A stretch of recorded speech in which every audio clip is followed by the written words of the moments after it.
Hello दोस्तों। आज हम एक नया टॉपिक शुरू कर रहे हैं, माइक्रोब्स इन ह्यूमन वेलफेयर।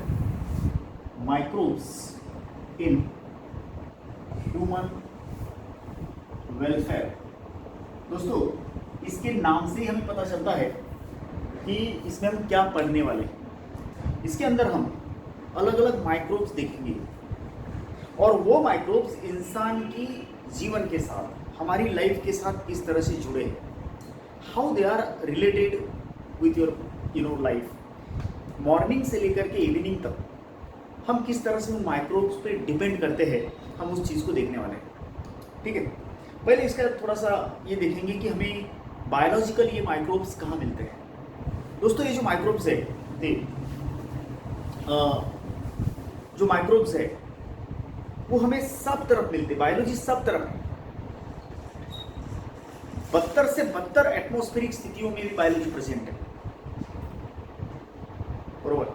जैसे कि थर्मल वेंट्स माने बहुत ही गर्म पानी के जो झरने होते हैं, थर्मल वेंट्स, उसके अंदर भी हमें बैक्टीरिया मिलते हैं। जहां करोड़ों सालों से बर्फ है, जहां का टेम्परेचर जो है वो माइनस में 50-60 डिग्री तक जाता है, वहां पर भी हमें माइक्रोब्स मिलते हैं। We get the microbes there also. इसके अलावा जमीन के काफी नीचे, 2-2 किलोमीटर नीचे जमीन के, वहां पर भी हमें माइक्रोब्स मिलते हैं। सबसे टॉप ऑफ द एवरेस्ट पे माइक्रोब्स है, मरियाना गर्ता के बॉटम को माइक्रोब्स है। माने डेजर्ट में, रेगिस्तान, बर्फ में, मट्टी के अंदर, ऊंचाई पे, काफी गहराई में, high pressure, low pressure, north pole, south pole, माने पूरी धरती जो है माइक्रोब्स से ढकी है, माइक्रोब्स की भरमार है। अब इनमें से माइक्रोब जो हम बात कर रहे हैं उसमें आते हैं प्रोटोजुअन्स, ये माइक्रोब्स है। बैक्टीरिया माने प्रोकैरियोट्स, ये भी माइक्रोब्स में आते हैं। बैक्टीरिया जो हमारी खुली आंखों से दिखते नहीं, उनको माइक्रोब्स बोलते हैं। जिनको देखने के लिए हम लेंस या माइक्रोस्कोप का इस्तेमाल करते हैं, वो माइक्रोबायोलॉजी के एजेंट्स, माइक्रो ऑर्गेनिजम्स हैं। इसमें फंजाई आते हैं, इसमें वायरसेस आते हैं और बाकी कुछ नेमाटोड्स ये वो आते हैं। हमें इस टॉपिक के अंदर सबसे ज़्यादा ये 2-3-4 लोगों का ज़्यादा जो है वो रेफरेंस है।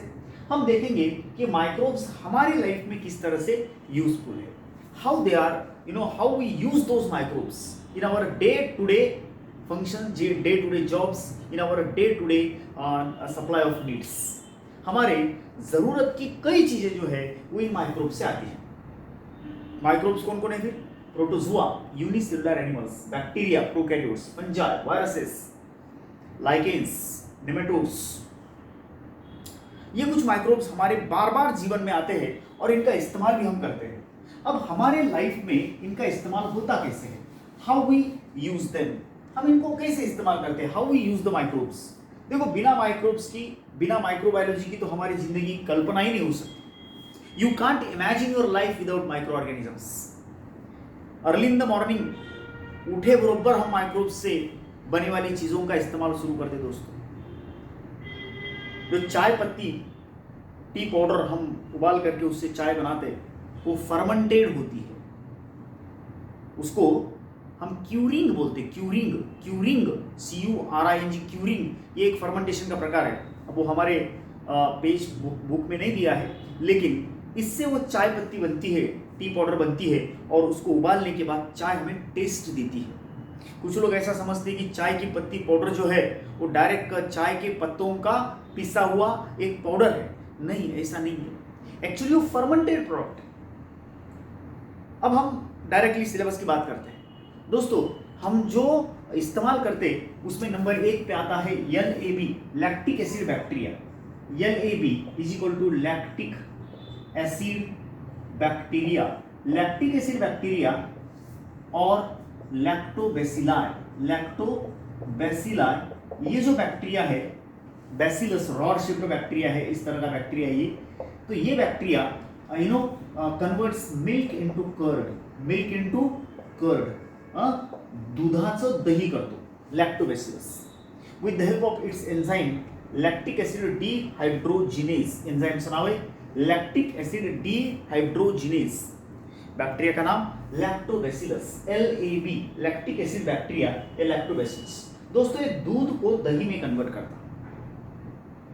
दही हमें विटामिन B12 देता है, it is rich in vitamin B12। दही अगर खाए तो पेट के अंदर के अनवांटेड बीमारी फैलाने वाले कई जंतु मर जाते हैं। मॉर्निंग में दही खाना हम हेल्दी बोलते हैं, हमारे भारतीय संस्कृति में दही को हम बड़ा पवित्र और शुद्ध मानते हैं। आपने शायद इसका अनुभव लिया होगा कि 10वीं की परीक्षा देने गए तो मम्मी हमारे हाथ पे दही और शक्कर रखती है, उसको चख लेते हैं। दही शुभ मानते हैं हमारे भारतीय संस्कृति के अंदर। एक्चुअली ये जो दही है ना वो इसीलिए मानते हैं शुद्ध की और पवित्र क्योंकि इसके अंदर विटामिन B12 भी है और इसमें निर्जंतुकीकरण माने जंतुओं को, दूसरे जंतुओं को मारने की ताकत भी है। अगर हम दही पीते हैं, खाते हैं, छाछ पीते हैं, ताक पीतो तो कई जंतु हमारे पेट के अंदर के मर जाते हैं और इस तरह से हेल्थ भी मेंटेन होती है। ये इस तरह से LAB हमारा दही बनाता है, कर्ड। उसके बाद ये तो वो एक चीज़ हुई। इसके बाद हमारा और एक प्रोडक्ट है, बहुत इंपॉर्टेंट प्रोडक्ट है, वो है इडली, डोसा, उत्तप्पा। ये जो चावल से बने वाले साउथ इंडियन डिशेस है, इडली है, डोसा है, उत्तप्पा है, ये बैक्टीरिया से बनते हैं। मतलब बैक्टीरिया के एक्शन से, बैसिलस कैंडिडा जैसे कुछ बैक्टीरिया है। इडली डोसा फर्मेंटेशन प्रोडक्ट है। आपने देखा होगा इडली या डोसा, इनका एक डफ बनता है। डफ, व्हाट इज डफ? डफ का मतलब होता है हम अगर रात भर उसको भिगोते हैं तो कुछ बुलबुले उसके अंदर से निकलते हैं, बबल निकलते हैं। ये बबल जो होते हैं उस पॉट में से निकलते हैं, हम इसको CO2 के बबल बोलते हैं, बरोबर। जब हम इसको सेकते हैं, ज्यावेळेस आम्ही त्याला ते इडली पात्रामध्ये टाकतो त्यावेळेस त्या पेस्ट मधलं, इडली पेस्ट जे असतं रातभर भिजवलेलं, इडली अचानक तैयार करता येत नहीं तुम्हाला। आप इडली ऐसा इंस्टेंट नहीं बना सकते, जैसे चपाती बना सकते हैं वैसा इडली नहीं बना सकते, क्योंकि इडली को फर्मेंटेशन करना पड़ता है। उसका फर्मेंटेशन होता है, वो सड़ता है, उसका आटा सड़ाया जाता है बाय बैक्टीरिया, और फिर वो जब हम उसको वो पेस्ट डालते हैं, ज्यावेळेस ते पेस्ट हम इडली पात्रात टाकतो, CO2 निघून जाते और इडली के अंदर छोटे छोटे सुराख छोड़ के जाता हो CO2। कार्बन डाइऑक्साइड तो निकल जाता, सुराख छोड़ जाता, और उसकी वजह से उस इडली को पफी पफी ऐसा नरम स्पॉन्जी एक टेक्सचर आता है, स्ट्रक्चर होता है उसका टेक्सचर एक ऐसा पफी और स्पॉन्जी होता है और वो हमें अच्छा टेस्ट दे के जाता है। और इसीलिए इडली डोसा बनाना, देखो डोसे में भी आपको सुराख नजर आते हैं, इडली में सुराख नजर आते हैं, ब्रेड के अंदर सुराख नजर आते हैं। ब्रेड, जो ब्रेड हम चाय में डुबो के खाते हैं, हम चाय में डुबोए ब्रेड, चाय गई ब्रेड के अंदर, क्यों? ब्रेड में छोटे छोटे सुराख है। तो सुराख कैसे पड़े? एक्चुअली वो सैक्रोमाइसिस सेरेविसी नाम का ईस्ट है, उसके थ्रू भी फर्मेंटेशन होता है और फर्मेंटेशन से CO2 बनता है। जब CO2 चला जाता हो तो वहाँ पे गैप, वहाँ पे एक क्या छूटता है, एक इस तरह से पफी अपीयरेंस मिलता है, उसका सुराख बन जाता है वो CO2 का। अब हम देखेंगे how is the bread formation. देखो जो ब्रेड है या बेकरी प्रोडक्ट है, बेकरी ब्रेड को भी फर्मेंटेशन से बनाया जाता है, लेकिन इडली और डोसा ये बैक्टीरिया के द्वारा फर्मेंट होता है। तो ब्रेड जो आटा है गेहूं का, उसको फर्मेंटेशन ईस्ट के द्वारा होता है। ईस्ट, यूनिसेलुलर फंगल ईस्ट, जो ईस्ट इसका फर्मेंटेशन करता, उस ईस्ट का नाम है सैकेरोमाइसिस,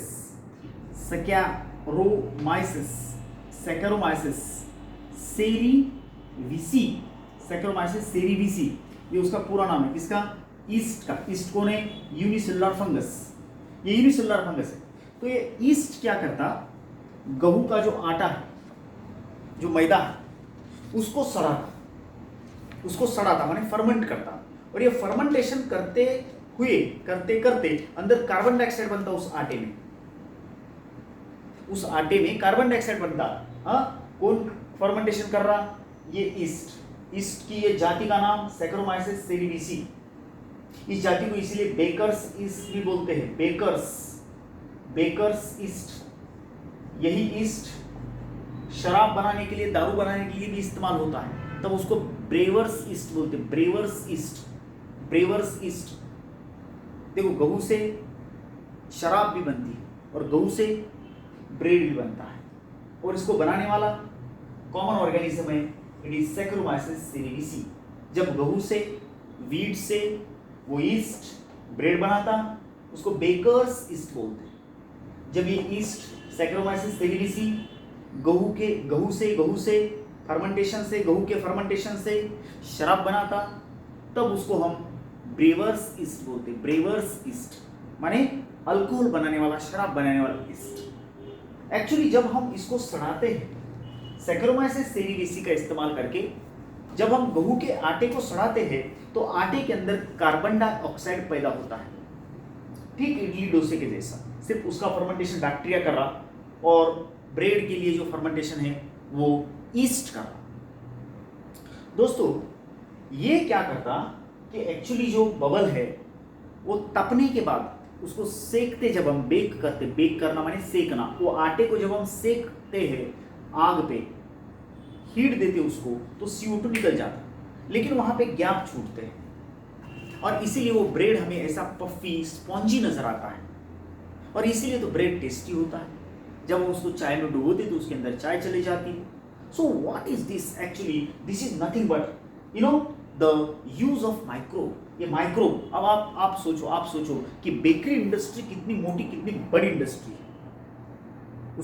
उसमें केक्स बनते हैं, उसमें ब्रेड बनते हैं, बिस्कुट्स बनते हैं, बरोबर, और क्या वो आपके अलग अलग जो मैदे के प्रोडक्ट्स हैं, बेकरी प्रोडक्ट्स, वो सारे उसके अंदर बनते हैं। हमारा जो उसको बोलेंगे पिज्ज़ा है, उसमें भी फर्मेंटेशन इस्तेमाल होता है, वहाँ पे भी फर्मेंटेशन होता है। एक्चुअली दिस ऑल ईस्ट के लिए, मतलब जो पिज़्ज़ा है उसके लिए भी ईस्ट इस्तेमाल होता है। ईस्ट आप डालते हैं, पिज़्ज़ा अगर आप घर पे बनाए होंगे, इस लॉकडाउन के अंदर कई लोगों ने पिज़्ज़ा बनाना सीखा, तो वहाँ पे एक रॉ मटेरियल जो कच्चा माल लगता है पिज़्ज़ा के लिए, वो होता है ईस्ट। उसमें डाल करके उसको घुमाना पड़ता है, और इस तरह से कार्बन डाइऑक्साइड के बबल बन जाते हैं। इसके बाद हम माइक्रोब का इस्तेमाल करके चीज बनाते हैं।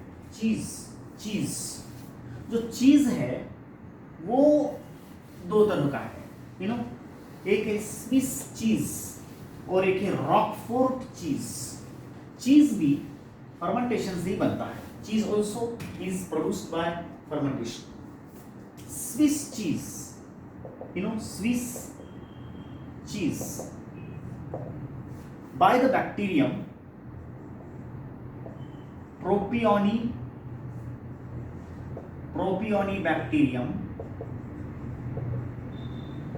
शर्मानी, ये बैक्टीरिया का नाम है, प्रोपियोनिक बैक्टीरियम शर्मानी।